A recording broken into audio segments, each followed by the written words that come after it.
Nathan had always considered himself a trusting man. Not naive, not blind, just someone who believed in the integrity of those he loved.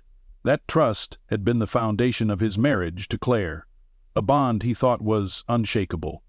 But trust, like a painting, could be layered with deception, its true colors hidden beneath strokes of illusion. It had started subtly, almost imperceptibly. Claire, always creative but never particularly invested in visual arts, suddenly developed an intense passion for painting. She spoke of brush techniques and color palettes with the enthusiasm of a newly awakened artist. Her hands would come home speckled with paint, her clothes smudged with the evidence of her craft. Nathan had found it endearing at first, proud even. He encouraged her, never questioning the authenticity of her newfound passion. "It's amazing to see you find something that makes you so happy," he had told her one evening as she washed the paint from her hands, her sleeves rolled up, revealing thin streaks of red and blue along her forearms. She had smiled, a soft, almost guilty smile. "It's freeing," she had said, "like I'm finally expressing something that's been inside me for so long." But as the weeks passed, small inconsistencies began to surface.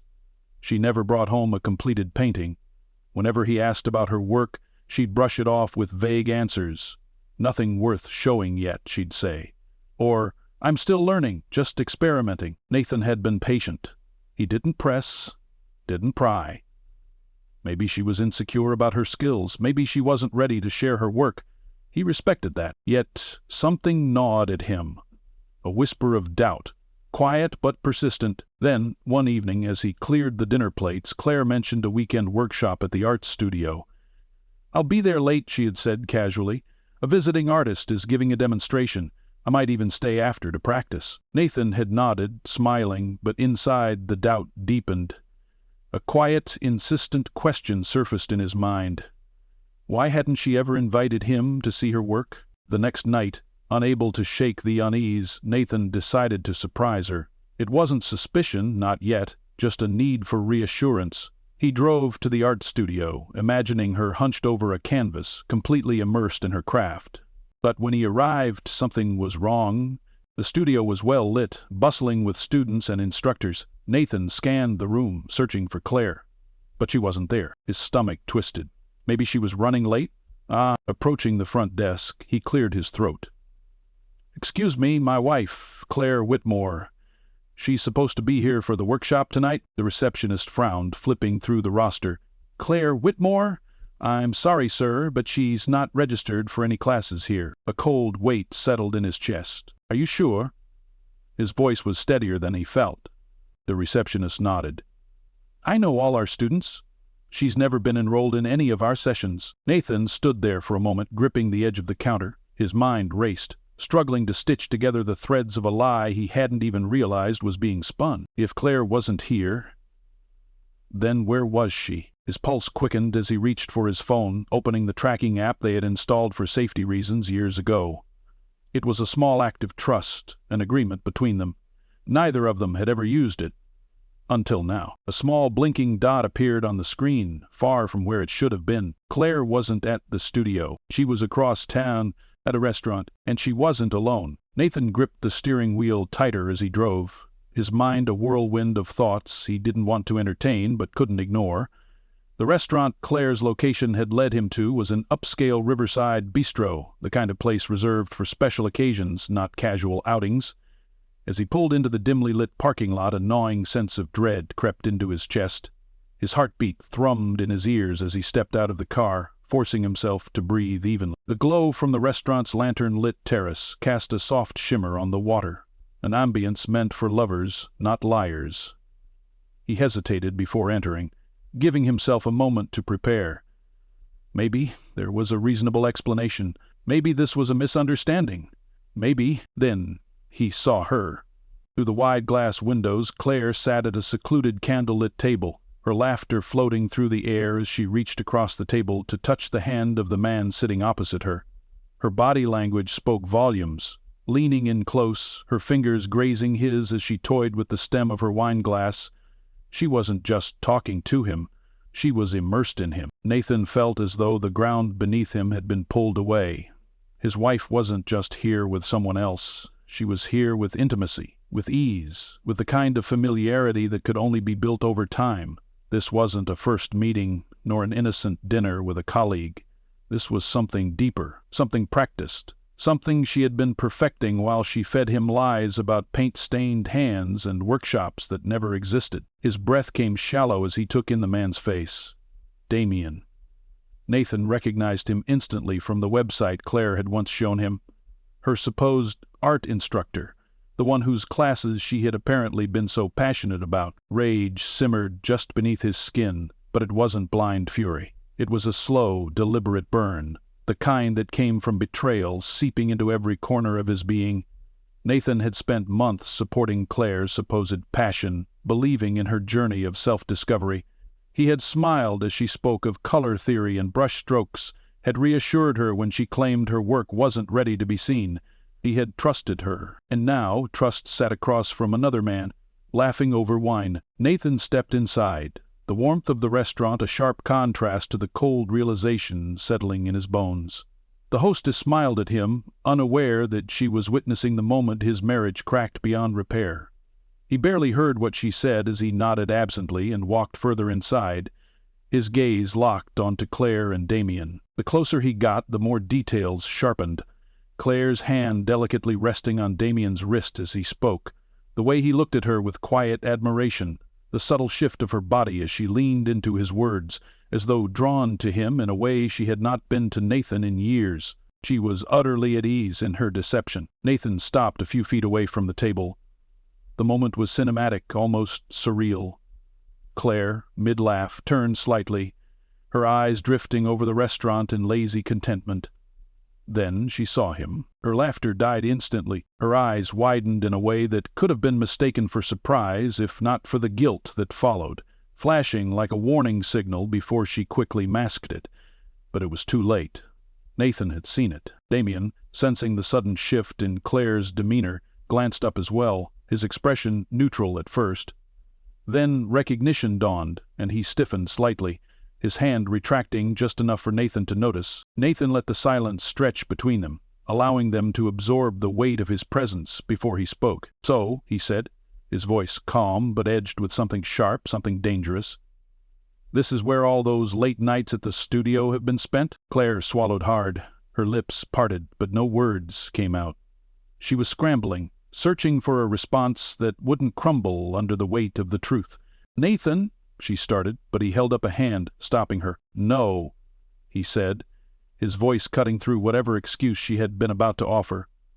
"I don't want to hear it." Damien exhaled sharply, shifting in his seat as if deciding whether to speak.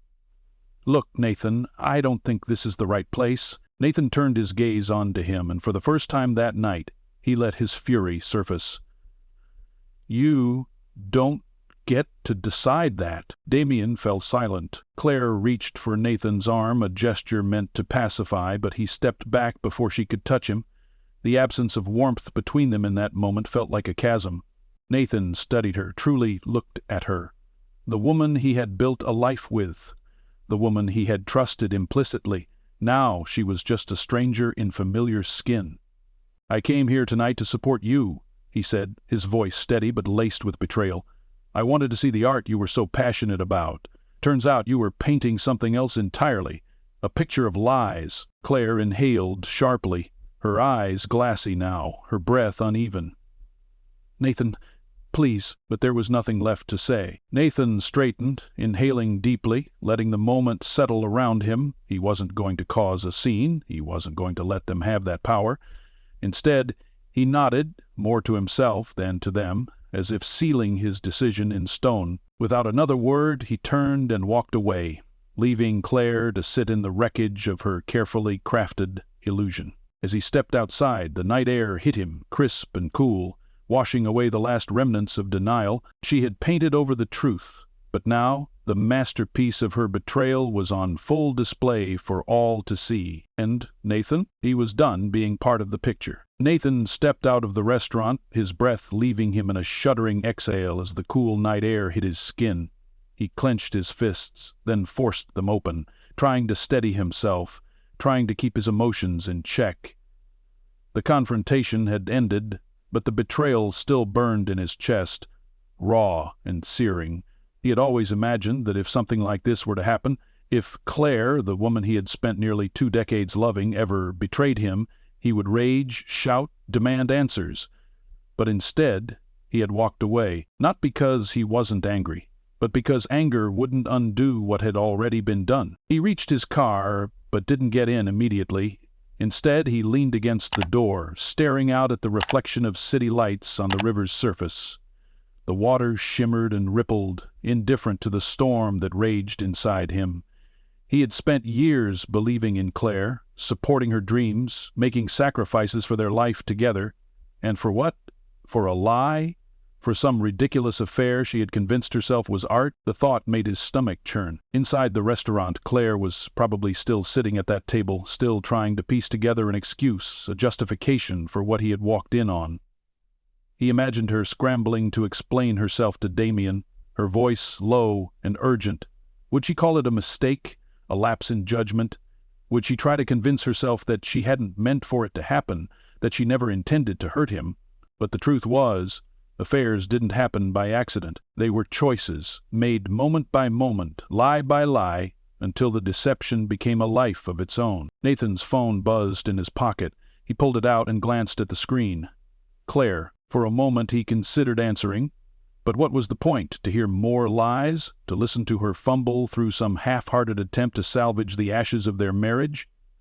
He silenced the call and shoved the phone back into his pocket. He wasn't going to make this easy for her. Instead of driving home, he found himself heading toward his best friend Daniel's house.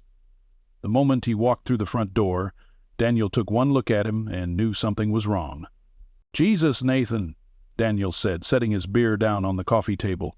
"You look like you've seen a ghost." Nathan let out a bitter laugh. "Worse," he muttered. "I saw my wife with another man." Daniel's face darkened. "Claire?" Nathan nodded and collapsed onto the couch. He ran a hand through his hair, his mind replaying the scene in the restaurant. "She's been lying to me for months, pretending she was taking art classes, coming home with paint on her hands like she was actually creating something. And the whole time she was with him." Daniel exhaled sharply. "Who the hell is he?" Nathan clenched his jaw. "Some art instructor?" "Damien." Daniel's eyes narrowed. "So, what now?" That was the question, wasn't it? What now? For so long, Nathan had defined himself as Claire's husband. His decisions, his plans, his future, it had all been intertwined with hers. But now, everything felt unmoored, like a ship drifting aimlessly after its anchor had been cut. "I don't know," he admitted. "But I'm not going to let her get away with this." Daniel nodded slowly, as if he had been expecting that answer. "Good, because she sure as hell doesn't deserve to." They sat in silence for a moment before Daniel leaned forward, his expression serious. "You need to make a choice, Nathan. You can let this destroy you, or you can take control of the situation." Nathan stared at the floor, his mind turning over the possibilities. Letting Claire manipulate the narrative wasn't an option. If he simply packed his bags and left, she would spin the story however she wanted. He could already hear it. "Nathan walked away from our marriage," she'd say. "He gave up." No. He wasn't going to be the villain in her version of events. Instead, he was going to make sure the truth was known. That night, Nathan started making calls. Their mutual friends, Claire's sister, even some of their colleagues, people who had known them as a couple for years. He wasn't dramatic about it. He didn't need to be. He simply let the facts speak for themselves. "Just thought you should know," he told one of their friends. "Claire hasn't been painting. She's been having an affair." Word spread quickly. By the next morning, Claire was the one on the defensive, her phone bombarded with messages, questions she couldn't answer without exposing herself further.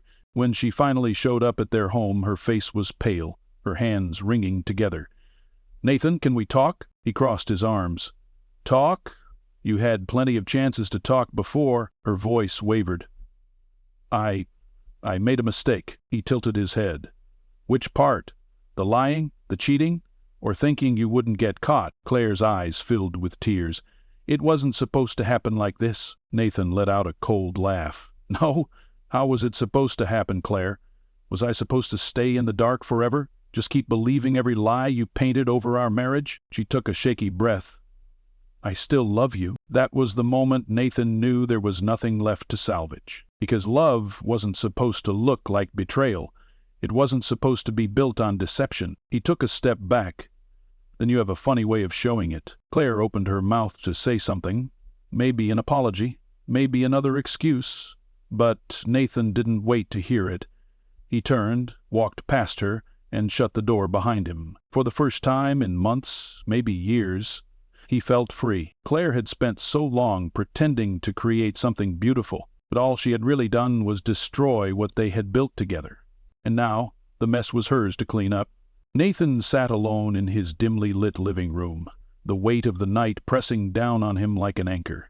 The confrontation at the restaurant had played out in his mind over and over again, like a film reel stuck on repeat. Every detail had been seared into his memory, the flicker of guilt in Claire's eyes, the way Damien had shifted uncomfortably under his gaze, the empty, hollow feeling that had settled in his chest the moment he realized that his marriage had been nothing but a beautifully painted lie. But now, it was no longer about what Claire had done. It was about what Nathan was going to do next. He had always been the type of man who valued dignity over drama, logic over emotion. That was why he hadn't made a scene at the restaurant. He hadn't yelled, hadn't thrown a drink in Damien's face, hadn't let Claire see just how deep her betrayal had cut him. No, he had walked away because he knew that sometimes silence was the loudest response of all. But walking away didn't mean he was done. Nathan wasn't the kind of man who let people rewrite the truth to suit their own needs. And Claire had always been an artist with words, just as much as she had pretended to be an artist with paint. She would spin the story in her favor, play the victim, make it seem as though their marriage had been crumbling long before Damien ever entered the picture. She would paint herself as misunderstood, neglected, searching for something that Nathan had failed to give her. He wasn't going to let that happen. The next morning, as sunlight crept through the curtains, Nathan took a deep breath and made the decision that had been forming in his mind all night.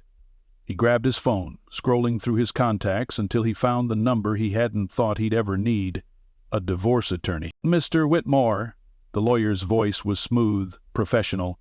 "What can I do for you?" Nathan hesitated for only a moment before speaking.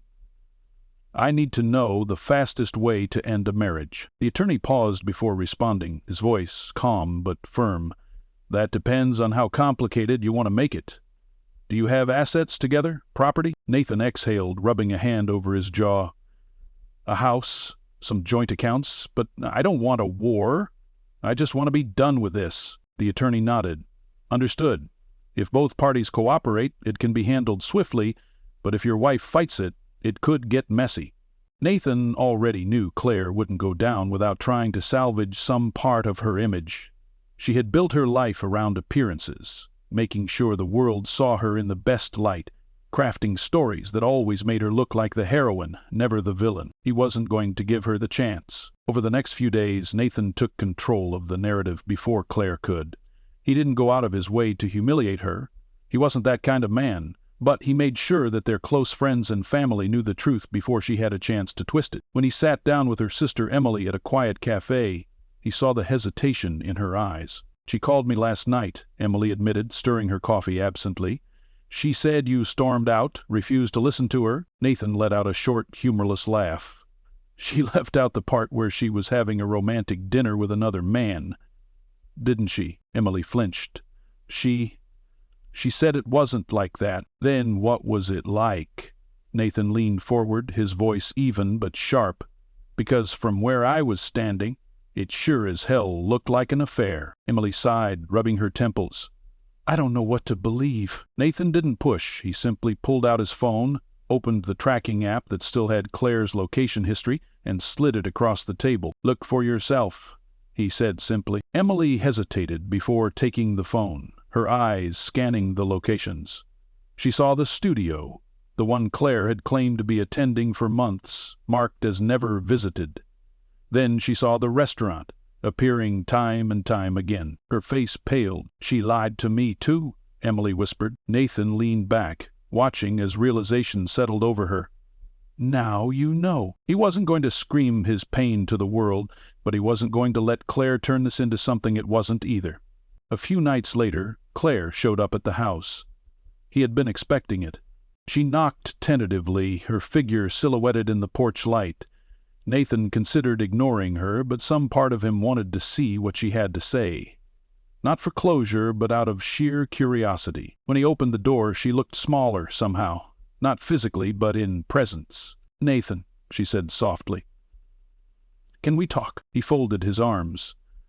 "Talk about what, Claire?" Her lips parted, then closed again as she searched for the right words. "I made a mistake." Nathan raised an eyebrow. "Which part?" She swallowed. "All of it." Silence stretched between them before he finally spoke. "Are you sorry for what you did? Or just sorry you got caught?" Claire blinked rapidly, caught off guard. But Nathan didn't wait for an answer. "Doesn't matter," he said, "because I'm done." Her eyes filled with tears, but he felt nothing. No sympathy, no sadness, just the certainty that he was making the right choice. She had painted over their marriage with lies, covering it in colors that had hidden the truth. But now Nathan was wiping the canvas clean, and this time he was going to create something real. Nathan had always imagined the end of his marriage would be something gradual, something that happened over years of quiet indifference, of growing apart, of simply realizing they wanted different things. He had never thought it would collapse in one night, like a house of cards knocked over by a single gust of truth.